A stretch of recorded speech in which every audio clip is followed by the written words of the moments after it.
কিভাবে সমস্ত পলিটিক্যাল পার্টিরা আপনাকে বোকা বানাচ্ছে দেখুন। বিহারে যখন গাছ কাটা হয় তখন কংগ্রেস ধর্নায় বসে, আবার অন্ধ্রপ্রদেশে যখন গাছ কাটা হয় তখন বিজেপি ধর্নায় বসে।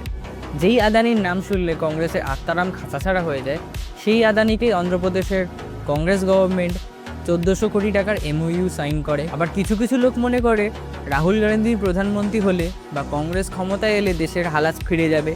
আবার কিছু কিছু রাজ্য মনে করে যে বিজেপি যদি ক্ষমতায় আসে তাহলে তাদের রাজ্যের হাল আরও ফিরে যাবে। কিন্তু এমন কিছুই চেঞ্জ হয় না। সরকার আসে, সরকার চলে যায়, আর তাছাড়া চেঞ্জ হওয়ার আর কিছু থাকে না।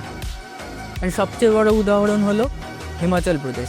হিমাচল প্রদেশে একবার বিজেপির সরকার, একবার কংগ্রেসের সরকার, এরকম সারাক্ষণ চেঞ্জ হতে থাকে।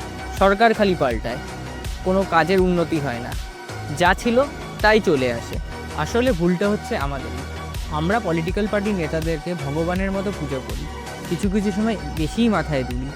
আসলে আগে আমাদেরকেই ঠিক হতে হবে। আমরা যদি ন্যায্য দাবি নিয়ে যে কোনো সরকারের সামনে সরব হই, তাহলে সরকার যেই থাকুক আমাদের দাবিটা মানতে বাধ্য। আমার এই কথাটি থেকেই অটল বিহারী বাজपेयीর একটি কথা মনে পড়ে গেল, সরকারে आएंगी जाएंगी पार्टियां बनेंगी बिखरेगी मगर ये देश रहना चाहिए, देश का लोकतंत्र रहना चाहिए।